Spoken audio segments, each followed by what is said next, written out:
I'm out of battery and I don't have a home charger.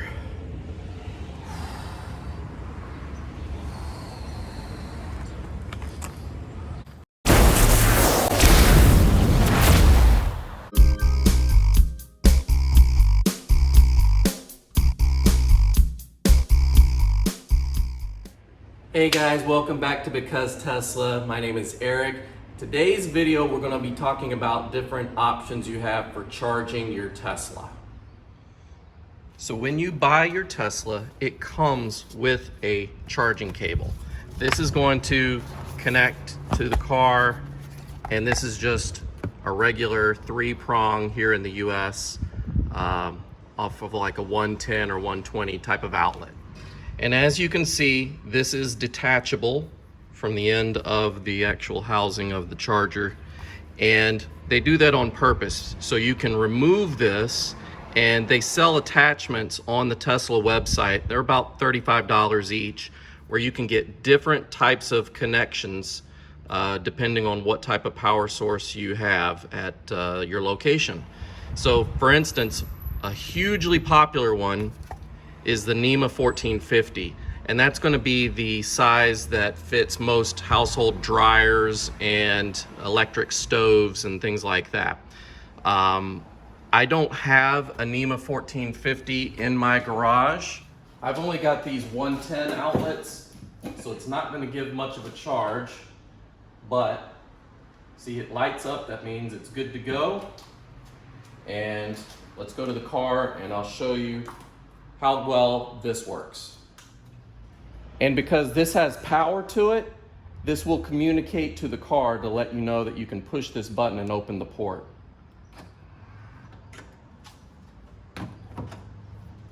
Wait for it to turn green. It's doing its handshake process now, and now that it's green, it is charging. All right, so inside the car, it's charging. It's using 114 volts off of 12 amps, and you see I'm getting only 1 kilowatt per hour.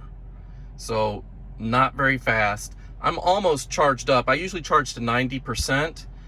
And so yeah, 3 hours to get 5% increase.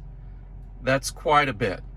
So let me just show you my next option that will vastly improve that charge time. So this is the Tesla wall charger that they sell on the Tesla website. They've got 2 different versions you can choose from. This is the version 2. They have a newer version 3 that's out. It doesn't put out as much power, but it does have Wi-Fi capability to where you can do more things with your app on your phone in regards to charging. This one though, I actually bought this a year ago, right when I bought the car, because I knew I was going to want to charge in my garage. I just installed it last month. It's been almost a year, and I just never had a need for it because I have free charging at my work office. So yeah, I've been using the regular 110 outlet this whole year, and it's really done a okay job as far as topping off power when I need to go to sleep and just let it trickle overnight.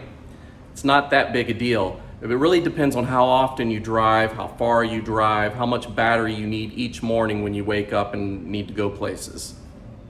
If you go to Tesla's website, they sometimes have the Gen 2 charger still there. Sometimes they take it down. Now the default that they're trying to push on everyone right now is the Gen 3. Sometimes it's in stock, sometimes it's not.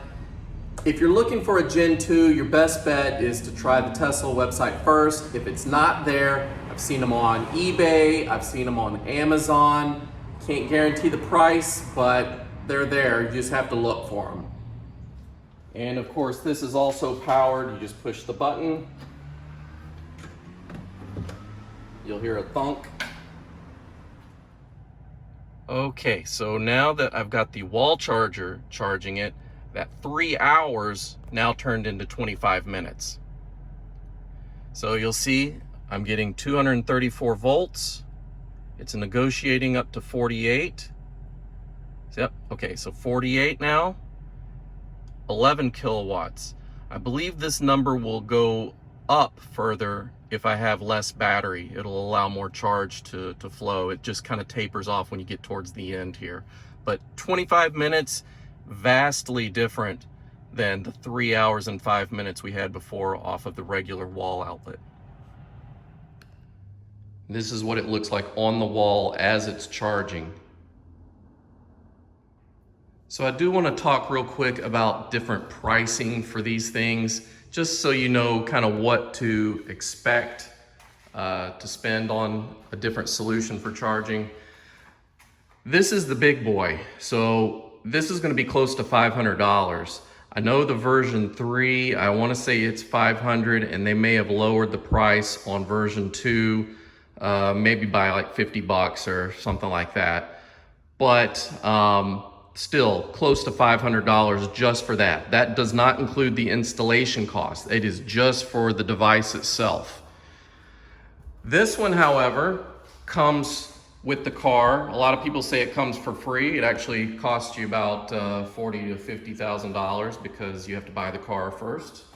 But yes, it comes free with the car. So what a lot of people do is they will just leave it connected to their wall in their garage, and there are different Tesla accessories that you can buy to coil up your default charger here with a little holster thing that you can plug the handle into. It looks pretty cool and it will work. I would recommend that if you don't want to spend very much money and you just want to keep using this one. Or if you have a NEMA 1450 outlet installed and you want to use that with that connection, you can just coil it up and plug it into the wall here and kind of keep it out of the way. I never got one of those because I knew I had this guy already and I was just going to use this as my default. So what I'm going to do with this one is take it off, put it in the sub trunk of my car, and just leave it there in case of emergency. If I'm on a road trip somewhere, if I get low in power and I need to just find an outlet somewhere, that is what that's going to be for. So if you don't want to spend $500 for this, and you also want to have one of these chargers in your car at all times, there is another option. Tesla sells these, and I want to say they're half the price of this guy over here. They're around $200, $250 for another one of these. Plus add $35 to get the NEMA 1450, and that way you would have a fast charger for half the price of this one, and you would have a second one that you leave in the car. So that's another option.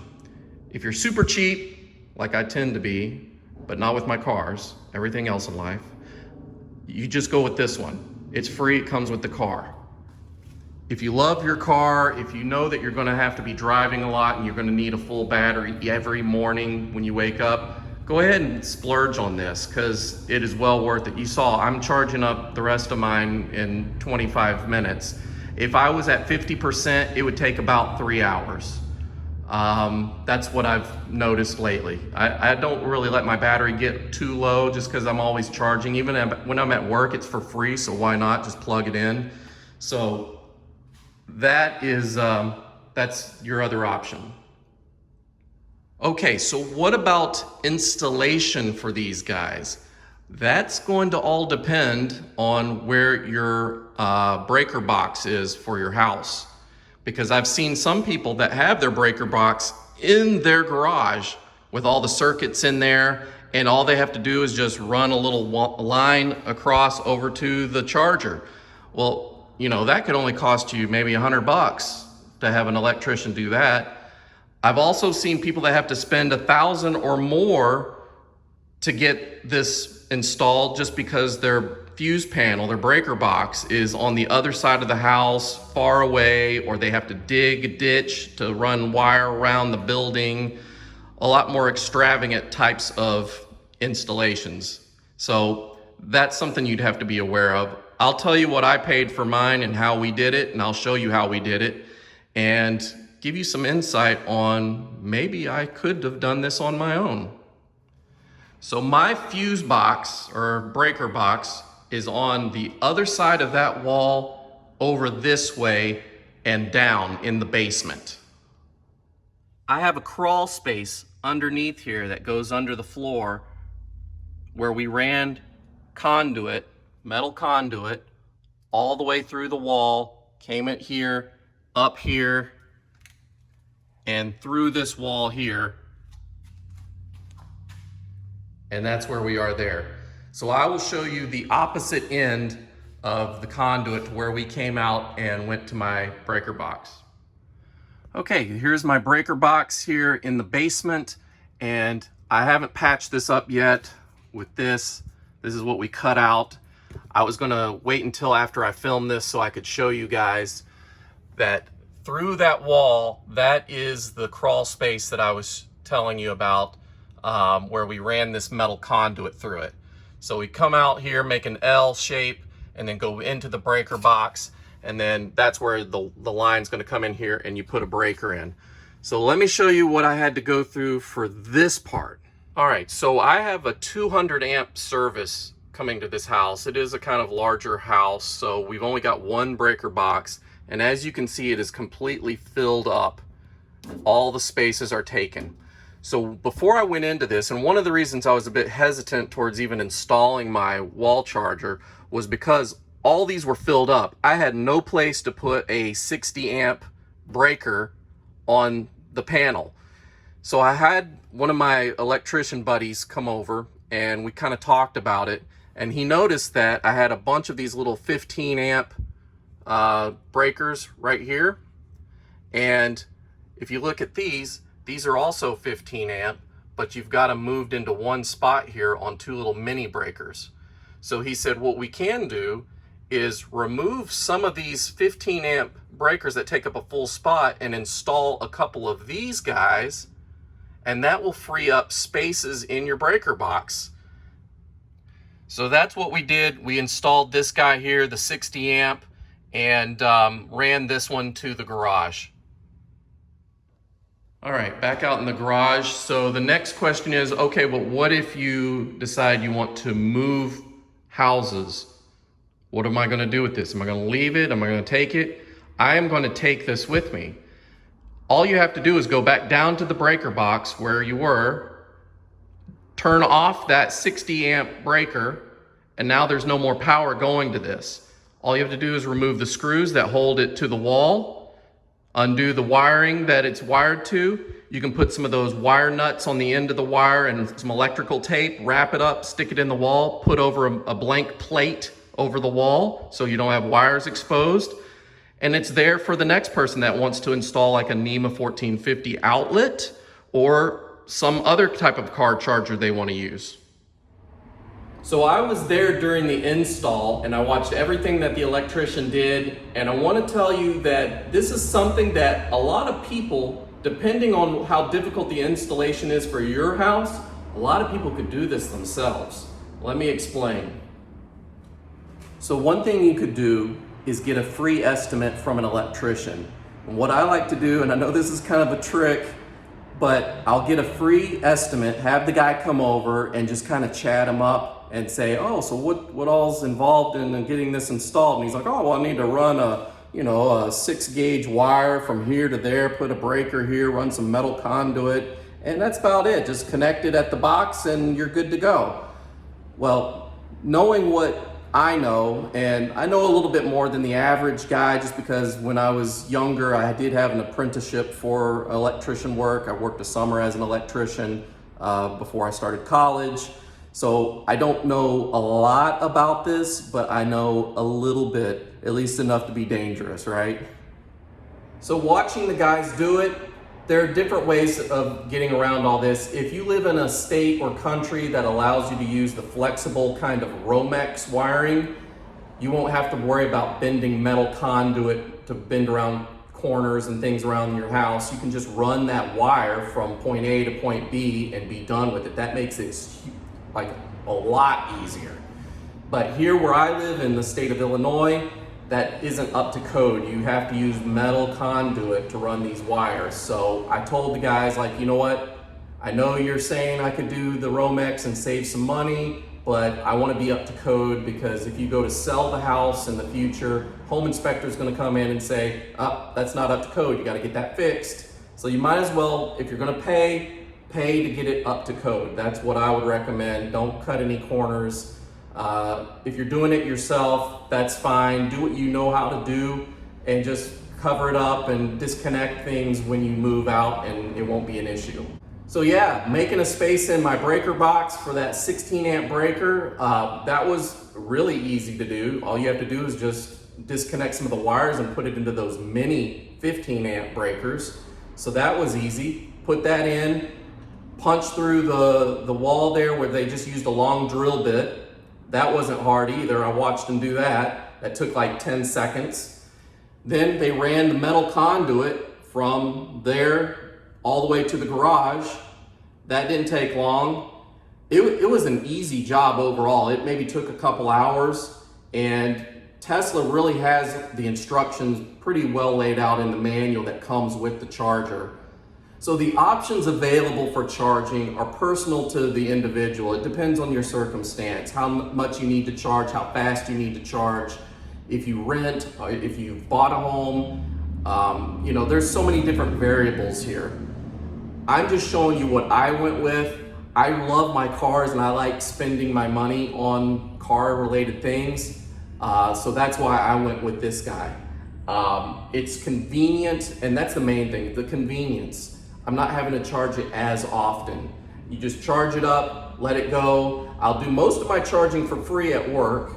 And then when I come home, and like for the weekends, I'm going out around town, I like having this because before I had this installed, we did have a few moments where we had some, oops, I forgot to charge the car overnight and we have low charge. We're gonna have to take the wife's gas car to run our errands today. So you don't want to get caught in a situation like this. You can plug this guy in and have it run for an hour and you'll be half a charge in no time. But if money's tight and you just need a charge option for your house, just use the one that came with the car. It's free. You'll just need to remember, if you're going on a long road trip, to take it with you. And don't forget that third option. You can buy a second mobile charger, just like the one that comes with the car for free.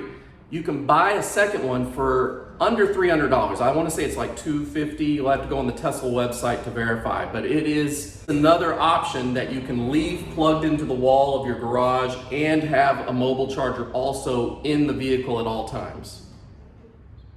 I'd also like to point out that there are other brands that make wall chargers for electric vehicles.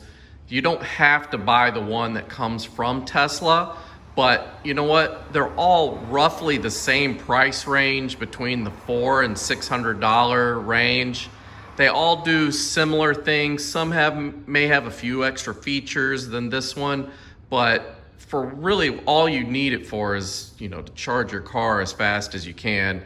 And this one looks elegant, so that's why I went with the Tesla one instead of some other third-party brand. I am currently at my work parking lot, where I do get to charge the car for free as a benefit to employees. As you can see, this free charger is not too bad. I'm getting 205 volts off of 30 amps, 15 kilowatts per hour at 6 kilowatts. I'm at 86% battery, and it's only going to take 40 minutes to fill that up to 90. Pretty good. What do you think?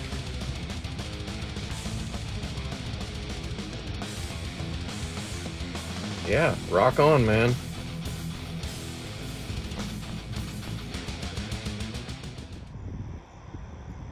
And conversely, if you have just the 110 outlet at home and you want to get a quick charge, you can go to a supercharger if you live near one and top off there.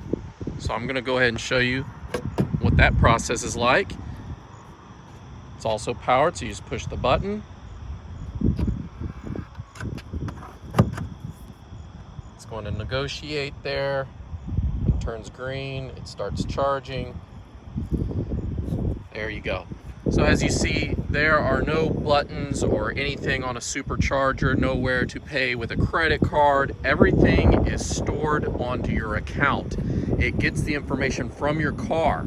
So it's transmitting not just power, it's also talking back and forth, sending data from the car to the supercharger, and it tells it, you know, I'm assuming it's got like your VIN and all that, and that's how it charges your credit card that's on file with Tesla. So let's go inside and see what we're doing with charging here. So this is what it looks like on the supercharger. I'm actually getting 37 kilowatts, doing 150 miles an hour. And you'll see I'm at 78% battery, and it's only going to take 10 minutes to get that up to 90. So this is vastly faster than even the wall connector that I have at home. So this is the ultimate here. It will cost you though. I have some free supercharging miles here, so it's not costing me anything right now. It'll show you as the time goes by how much it's charging up. That just gets deducted from my free mileage, which you can get too. If you wanted to buy a Tesla of your own, you can just use my referral code and you'll get 1,000 miles of free supercharging. Thanks again for watching, guys. I really appreciate it. If you found this video informative, let me know by hitting the like button. If you want to see more like this, consider subscribing. And if you watched this far into the video, you're here for the shameless plug of my other side project I'm working on. I've started a t-shirt company on Teespring and Amazon where I'm making shirts like this one. This is one of my designs. Trust Science. Has nothing to do with politics because this is a global pandemic. I don't trust politicians. They always have an agenda. I trust science. So Trust Science. This has Nikola Tesla wearing a face mask. I thought it was genius. So anyways, if you like this, I'll put links in the description. I've got plenty more. You might want to go on the Teespring page. I've got a lot there that are maybe on the fringe of copyright kind of violations. So snag those up before they're taken down. I'll see you guys real soon. Take care. Bye.